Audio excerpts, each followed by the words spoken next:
Hello, students. So for those of you that are enjoying the unit circle so far with all of the angle measures and radians and degrees labeled, our next task is to now find the key points along the unit circle, find the key points along the unit circle which match with these special angles. In other words, it would be the places where those angles meet the unit circle x squared plus y squared equals 1, or the circle of radius 1. So let me just remind ourselves, we are using our unit circle, which is the equation x squared plus y squared equals 1. And we want to know, what are all the coordinates of those points? Now, the ones at 0 degrees or 0 radians, well, that point right there, 1, 0, is self-explanatory. It's 1 along the x-axis, right, and 0 along the y. As is the point up here at pi over 2 radians, it's 1 along the y-axis, 0 for x. At pi radians, the point -1, 0 exists where it's -1 for x and 0 for y. And down here at 3 pi over 2, that's clear that that point is 0 for x, -1 for y. So those points are easy. It's the rest of them that get a little difficult. So in order to label them, the first thing I want to do is I want to go back in time and warm up and solve some triangle problems. So you'll notice I have two triangles here, one on the left and one on the right. And we're kind of going to go back in time and think, okay, well, we've been solving some of these triangles. We did it last week together, but maybe long ago you did it. And the goal here for each of these triangles, they're two separate different triangles, is to find the value x. And so what are you thinking about these two triangles? I want to find the value of x. Well, let's talk a little bit about the one on the left to start. And maybe you have some ideas. Actually, the one on the right might be the one you start with. Actually, the one on the right, I'm going to change my mind. The one on the right looks a little simpler, doesn't it? Maybe I'll start over there. So notice the one on the right is itself a right triangle, isn't it? And therefore, if it's a right triangle and I'm looking for that x side, I know that the legs and the hypotenuse of that right triangle have to satisfy the Pythagorean formula, a squared plus b squared is c squared. And so that must mean that x squared plus x squared equals 1 squared. And see if this looks familiar. I think we did one of these in class, didn't we? If I'm solving to find x, right, I have 2x squared equals 1. I'll divide both sides by 2. So really, x squared is 1/2. And how do I get x? I take the square root, plus or minus, on both sides. Now, for this particular triangle, it's not centered at the origin. It's not really centered anywhere. I'm just looking at a triangle. And I know that in space, triangles have positive distances unless we position them on an axis, right? And so I'm just going to look at the positive value. So x is just going to be the positive value. And so it's just going to be the square root of 1/2. Now, it's kind of funky. Some people might look at it like this. The square root of 1/2, well, square root of 1 is just 1, and the square root of 2 is square root of 2. So you might see it as 1 over square root 2. Or perhaps you want to rationalize it. Before we had calculators, mathematicians had a hard time dividing by square root numbers, and so we often would rationalize and put the square root in the numerator. So we multiply the bottom by square root 2 and the top by square root 2. And so you might also see it looking like square root 2 over square root 2 times square root 2 is 2. In any case, no matter how you look at it, whether you look at it as the square root of 1 over 2, 1 over the square root 2, or square root 2 over 2, that tells me the distance for each of these sides on this triangle. And I will make one more note while we're on this triangle. Since both the legs are the same, that means the angles opposite them must also be the same. And so if I'm in a right triangle, and I know that this is 90 degrees, and the other two sides have to match, well, they're both going to have to sum to 90 degrees, right? Because they all add up to 180. And so that must mean that I'm on a triangle where those interior angles are 45 degrees each when they're not the right angle. So that's just something to hold. So hold that in your mind, okay? That when you have a 45-degree angle right here with a hypotenuse of 1, my x values match, and they are, in fact, square root 2 over 2. Ooh, okay, hold that thought, and let's look at the other triangle we're talking about to find x. So let's look at this first triangle over here. And what do we notice about this first triangle? Well, this is a triangle, and all three sides are given to us as the value 1. Well, that makes this triangle an equilateral triangle, doesn't it? An equilateral triangle is a triangle where all the sides have the same lengths.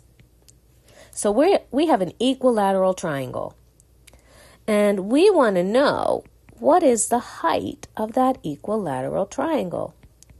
And you might have solved this in a geometry class, but how might we get that height? Well, I don't know about you, but I see embedded in this equilateral triangle a right triangle. In fact, two right triangles back to back, but specifically I see a right triangle right here. And so if I put this right triangle on the side right here, I see that the hypotenuse is 1. The height is what I'm calling x. I'm not sure what that is. And what about that bottom of that right triangle, or that base? Well, since the whole thing is 1, and I've basically cut my equilateral triangle in half, I think it would make this side and this side both 1/2, wouldn't you say?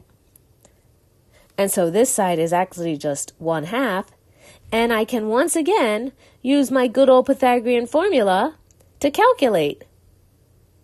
So let's go ahead and let's use the good old Pythagorean formula, a squared plus b squared equals c squared, where c is our hypotenuse. So that means I have x squared plus 1/2 squared equals 1 squared. Ooh, I'm going to run out of space really fast. So I get x squared plus 1/4 equals 1. And what's that mean? X squared equals 1 minus 1/4, which is 3/4. And going about x equals plus or minus the square root of 3 over 4. And I'll do one little simplification right here. That's plus or minus, that's plus or minus the square root of 3 over, because the square root of 4 is just 2. That's this value right here, square root 3 over 2. And again, for our purpose, our equilateral triangle isn't positioned at 0, 0 or anything like that. So my x value is going to be assumed to be positive right now. And so it looks to me like this value right here is square root 3 over 2. So that's this distance. When my bottom distance is 1/2, and my hypotenuse is 1. And when we're in an equilateral triangle, what do I know about the angles in my equilateral triangle? Well, they have to all match, right? And if they add up to 180 and all match, that puts me at 60 degrees. And so bingo, hello. Do you see what I'm doing here? What I'm doing here is taking our special triangles 30, 60, and 45 and actually helping you to decipher what those points are on the unit circle. Because for each of these triangles, I'm setting it up really nice so that this hypotenuse is 1 and this hypotenuse is 1, and that maps out and tells us exactly what these points have to be. Let's go back to our unit circle. Coming back to our unit circle, we recall what we just did on the previous page. And on the previous page, we took, first of all, the 45-degree triangle, that was a right triangle, and we said if we have 45 degrees, we know that the two sides both have to match, and we calculated what that was, didn't we? We calculated each of those sides to be the square root 2, right? So right here, here, let me make this x now. Let me see. So right here, this point right here, that would correspond to this triangle right here, the 45-degree triangle, right? Where both sides are matching, right? Both of those sides were, if you remember, they were what? Square root 2 over 2.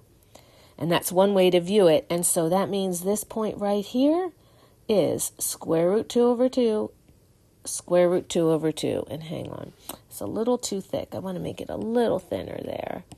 So that point there is square root 2 over 2, comma, square root 2 over 2. And that's the point right here that goes to 45 degrees. And we had that other triangle, our equilateral triangle, right? And that guy we're going to go up here for, because that one corresponds to a triangle that had 60 degrees.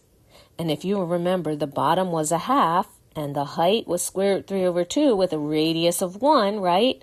And so that tells me what my x value and my y value have to be for this point up here. So for this point up here, my x value is 1/2, and my y value is square root 3 over 2. If I reverse it and look at my 30-degree triangle, right, the one that corresponds over here at 30 degrees, again, hypotenuse is 1. My base this time is 1/2. This would be the height, right, if I think about that triangle kind of sitting on its side. And that length becomes square root 3 over 2, and that tells me the point that corresponds right here, square root 3 over 2, 1/2. Oh yeah, now why is this helpful? Oh my gosh, because once we get those 3 points right there in quadrant 1, we can fill in all the rest by symmetry. Think about it. If I drop a perpendicular straight down, what do I know about this point down here in quadrant 4?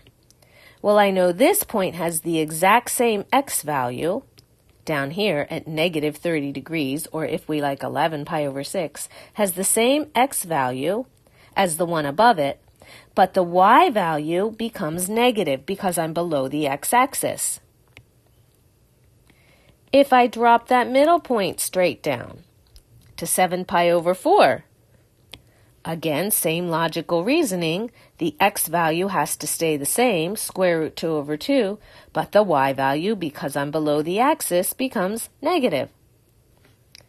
And the last one over here.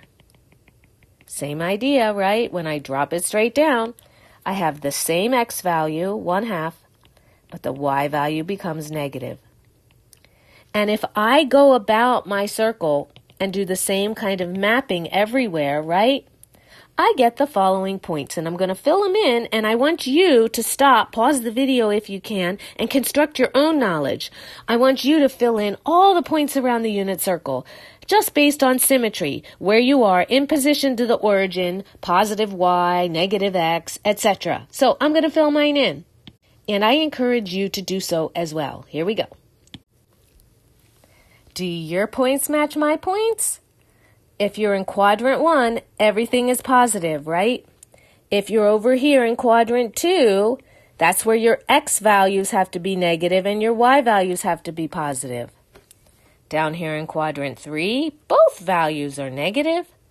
And again, in quadrant 4, we already did it, but your x value will be positive and your y value will be negative. Once you have the unit circle constructed, the world is your oyster and opens up before you. We can use this to do graphing of trigonometric functions. We can use this to do inverse trig functions. We can use this to do coterminal angles and also convert between radians and degrees. So in the next video, we're actually going to start looking at some things we can do with this unit circle. Specifically, we're going to start converting between radians and degrees, as well as finding coterminal angles. I'll see you then.